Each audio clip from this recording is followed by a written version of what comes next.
എനിക്ക് അതിനുള്ള കാലിബർ ഉണ്ടെന്ന് അവര് മനസ്സിലാക്കിയാൽ മേ ബി വൺ ഡേ.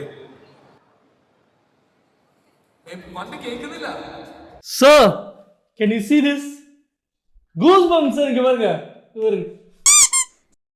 എന്തിനാടാ കൊന്നിട്ട്? സൂപ്പർ പരിപാ, മേലെ ചൊല്ലു, മേലെ. നമ്മൾ അനാഥരാണ്, പക്ഷെ ഗുണ്ടകളല്ല.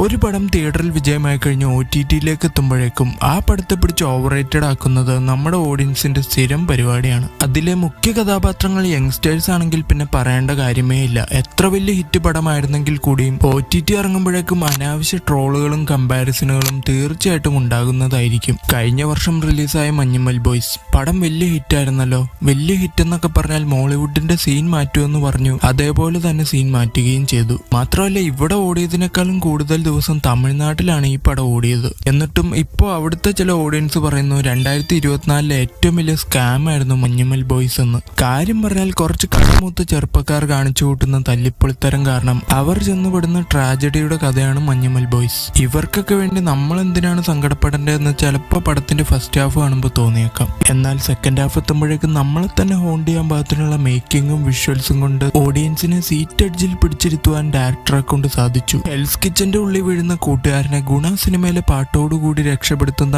ആ ഒരൊറ്റ മൊമെന്റ് ഒഴിച്ചു നിർത്തിയാൽ പടത്തിൽ വേറെ ഒന്നും തന്നെ ഇല്ല എന്നും അതുകൊണ്ട് തന്നെ ഈ പടം ഒരു വലിയ സ്കാം ആണെന്നുമാണ് ഇപ്പോൾ കുറെ പേര് പറഞ്ഞു നടക്കുന്നത്. സത്യം പറഞ്ഞാൽ ഈ ഒരു കാര്യം നമുക്കെല്ലാവർക്കും നേരത്തെ അറിയാവുന്നതാണ്. അവരാണ് അറിയാൻ വൈകിപ്പോയത്.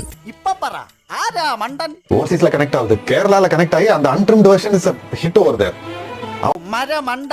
എന്തോ മഞ്ഞുമൽ ബോയ്സിലാണ് ആദ്യമായിട്ട് ഈ പഴയ പാട്ട് റെഫറൻസ് ആയി യൂസ് ചെയ്യുന്ന പരിപാടി തുടങ്ങി വെച്ചതുപോലെയും പടത്തിൽ കമലഹാസന്റെ ക്യാമിയോ റോൾ ഉണ്ടെന്നും പറഞ്ഞ് ഓഡിയൻസിനെ അങ്ങ് സ്കാം ചെയ്ത് കളഞ്ഞ പോലെയാണ് അവരുടെയൊക്കെ സംസാരം. മഞ്ഞുമൽ ബോയ്സ് വേറെ ഏതെങ്കിലും ഇൻഡസ്ട്രിയിലെ പടമായിരുന്നെങ്കിൽ ഒരുപക്ഷെ വല്ല സീനിയർ ആക്ടറിനെയും പിടിച്ച് ഷേവും ചെയ്യിപ്പിച്ച് ചെറുപ്പക്കാരുടെ വേഷവും കെട്ടിച്ച് ഓരോരുത്തർക്കും ഓരോ നായികേനും വെച്ച് ഫസ്റ്റ് ഹാഫിൽ ഒരു ഡ്യൂറ്റ് സോങ്ങും വെച്ച് സെക്കൻഡ് ഹാഫിൽ പല മാസ് ഡയലോഗുകളും വെച്ച് പടം അവസാനിപ്പിച്ചിരുന്നതിന്. അതേസമയം അത്ര ഫേമസ് അല്ലാത്ത ഒരു കൂട്ടം നായകന്മാരെ വെച്ച് എല്ലാ തരം ആൾക്കാർക്കും ഇഷ്ടപ്പെടുന്ന രീതിയിൽ ഒരു പടം എടുക്കുക എന്ന് പറഞ്ഞാൽ അതൊരു വലിയ കാര്യം തന്നെയാണ്. മറ്റ് ഇൻഡസ്ട്രിയിലെ യങ് ആക്ടേഴ്സിനെ എടുത്ത് നോക്കിക്കഴിഞ്ഞാൽ മിക്കവരും 30 to 40 വയസ്സെങ്കിലും ഉള്ളവരായിരിക്കും. അതിലും പകുതിയിലേറെ നെപ്പോ കിഡ്സുമായിരിക്കും. അതുമല്ലെങ്കിൽ 10-60 വയസ്സിന് മേലോട്ടുള്ള നടന്മാരായിരിക്കും മീശയും താടിയും പിടിച്ച് ചെറുപ്പക്കാരുടെ വേഷത്തിൽ എത്താറുള്ളത്. അതേസമയം ഇവിടുത്തെ യങ് ആക്ടേഴ്സിന്റെ ലിസ്റ്റ് എടുത്ത് നോക്കിക്കഴിഞ്ഞാൽ 24-നും 30-നും ഇടയിലുള്ളവരായിരിക്കും ഏറെയും. അതിൽ തന്നെ യൂട്യൂബേഴ്സ് ഉണ്ടാവും, ഓഡിഷൻ വഴി തിരഞ്ഞെടുത്തവരുണ്ടാകും, വളരെ യാദർശികമായിട്ട് സിനിമയിലേക്ക് കടന്നു വന്നവർ പോലും ഉണ്ടാകും. നെപ്പോ കിഡ്സ് ഒക്കെ ഉണ്ട്, പക്ഷെ ആക്ടിങ് പോരെങ്കിൽ അതിപ്പോൾ രാജാവിന്റെ മകനാണെങ്കിൽ പോലും അവരെ സ്വീകരിക്കാൻ ഓഡിയൻസ് മടി കാണിക്കാറുണ്ട്.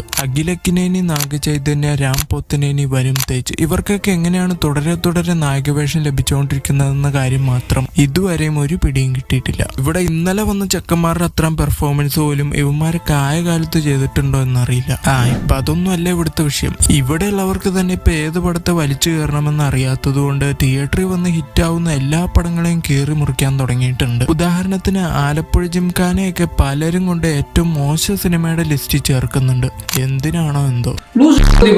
ശരിയാണ്, ചില പോരായ്മകളൊക്കെ ഉണ്ട്, പക്ഷെ ഓവറോൾ നോക്കിക്കഴിഞ്ഞാൽ ഇതെങ്ങനെ ഒരു മോശം സിനിമയായി മാറും എന്ന കാര്യം അറിയില്ല. പടത്തിലെ മെയിൻ ലീഡ് അല്ലാത്ത, അധികം സിനിമയിൽ നമുക്ക് കണ്ടുപരിചയം പോലും ഇല്ലാത്ത ഒരുത്തന്റെ ഫൈറ്റ് കണ്ട് രോമാഞ്ചം കൊള്ളണമെങ്കിൽ എത്രമാത്രം പീക്കായിട്ടായിരിക്കും ആ സീൻ എടുത്തു വെച്ചിട്ടുണ്ടാവുക എന്ന് ഓർക്കണം. 1-2 കഥാപാത്രങ്ങൾ ഒഴിച്ച് ബാക്കി എല്ലാവരും പുതുമുഖങ്ങൾ. എന്നിട്ട് ഒരു തരി പോലും ബോറടിപ്പിക്കാതെ ഓരോരുത്തർക്കും അത്രമാത്രം ഇമ്പോർട്ടൻസ് കൊടുത്താണ് ഈ പടം എടുത്തു വെച്ചിരിക്കുന്നത്. എക്സ്പെക്ട് നെസ്ലിന്റെ ക്യാരക്ടർ ഒരേ ഒരുത്തം മാത്രമാണ് റിങ്ങിനുള്ളിൽ ജയിക്കുന്നതെങ്കിലും എല്ലാവർക്കും ഈക്വലി ഇമ്പോർട്ടൻസ് കൊടുത്തിട്ടുള്ള പോലെ തോന്നും. ആ മാതിരി പെർഫോമൻസ് ആയിരുന്നു. പടക്കളം നോക്കിക്കഴിഞ്ഞാലും ഓൾറെഡി നമ്മളൊക്കെ കണ്ടിട്ടുള്ള ഇതിഹാസ ബോഗന്റെയൊക്കെ സെയിം കഥ, എന്നാൽ അത് തന്നെ എത്രത്തോളം ഇൻട്രസ്റ്റിംഗ് ആക്കി ധാരാളം കോമഡിയൊക്കെ ഉൾപ്പെടുത്തി വളരെ നീറ്റായിട്ട് എടുത്തു വെച്ചിരിക്കുന്നത് കൊണ്ട് തന്നെ പടം ഒരു രീതിയിലും ബോറടിക്കാതെ ആസ്വദിച്ച് കണ്ടിരിക്കാൻ സാധിക്കും. പെർഫോമൻസിന്റെ കാര്യം പിന്നെ പ്രത്യേകിച്ച് എടുത്തു പറയേണ്ടതില്ലല്ലോ.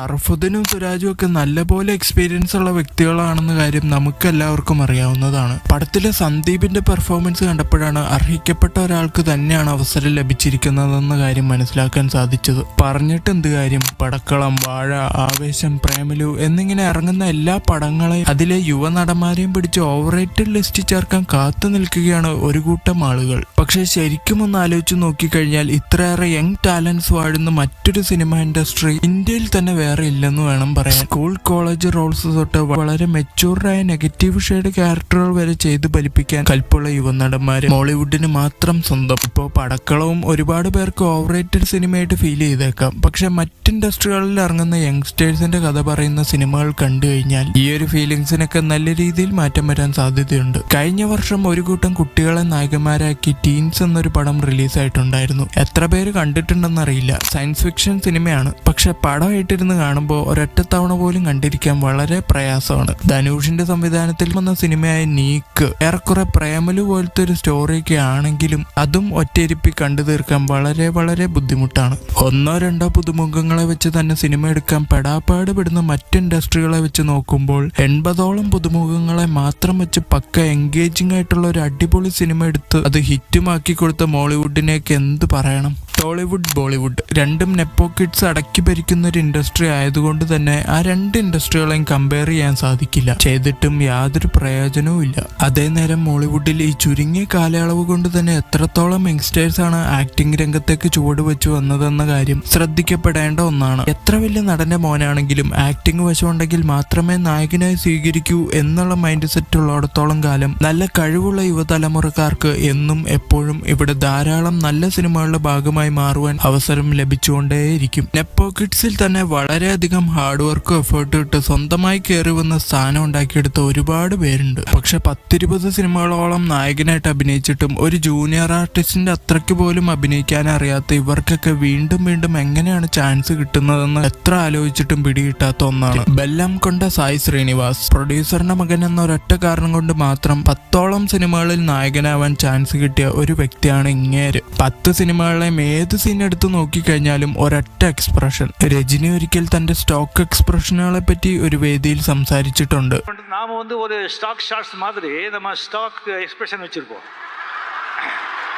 എന്നാൽ ഒരു എക്സ്പ്രഷനും ഇടാണ്ടിരിക്കുക എന്നതാണ് നമ്മുടെ ബെല്ലം കൊണ്ടയുടെ കയ്യിലെ സ്റ്റോക്ക് എക്സ്പ്രഷൻ. മോളിവുഡിലെ പുതുമുഖ നായകന്മാരെയോ പഴയകാല നായകന്മാരെയോ ഇനി ഓവർ ആക്ടിംഗ് എന്നും പറഞ്ഞ് നമ്മൾ കളിയാക്കാറുള്ളവരെയോ എടുത്തു നോക്കിക്കഴിഞ്ഞാൽ പോലും അവരെല്ലാവരും എന്തായാലും ഇവനേക്കാളും നന്നായിട്ട് അഭിനയിക്കും എന്ന കാര്യം തീർച്ചയാണ്. തമിഴിലൊക്കെ ആണെങ്കിൽ പോലും മൾട്ടി ടാലന്റഡ് ആയിട്ടുള്ള മണികണ്ഠനെ പോലെയുള്ള ഏഴ്സിനെയൊക്കെ പിന്നെയും കാണുവാൻ സാധിച്ചേക്കും. എന്നാൽ ടോളിവുഡിലും ബോളിവുഡിലും ഈ നെപ്പോ കിഡ്സിനിടയിൽ ടാലന്റുള്ള യങ്സ്റ്റേഴ്സിനെ കണ്ടെത്തുക എന്നുള്ളത് വളരെ കോംപ്ലിക്കേറ്റഡ് ആയിട്ടുള്ള കാര്യമാണ്. ഇവിടെ ഇറങ്ങാറുള്ള എല്ലാ സിനിമകളെയും നല്ലതെന്ന് മാത്രം വിശേഷിപ്പിക്കാനാവില്ല. ഇടിയൻ ജന്തു ഒക്കെ പോലെയുള്ള പക്ക ക്രിഞ്ച് ഫെസ്റ്റ് അടിപ്പിക്കുന്ന പടങ്ങളും ഇവിടെ റിലീസ് ആവാറുണ്ട് എന്നുള്ളതും അംഗീകരിച്ചു കൊടുക്കേണ്ട വിഷയം തന്നെയാണ്. മെയിൽ ആക്ടേഴ്സിന് മാത്രമല്ലാതെ ഒരുപാട് യങ് ടാലന്റഡ് ആയിട്ടുള്ള ഫീമെയിൽ ലീഡ്സിനെയും മോളിവുഡിൽ കാണുവാൻ സാധിച്ചേക്കും. അതിൽ പലരും സാലറി, കഥ, ക്യാരക്ടേഴ്സ് എന്നിങ്ങനെ പല കാരണങ്ങളാലും ഇൻഡസ്ട്രി വിട്ടുപോയി ഫേമസ് ആയി മാറുന്നു എന്നതും വാസ്തവമായ കാര്യമാണ്.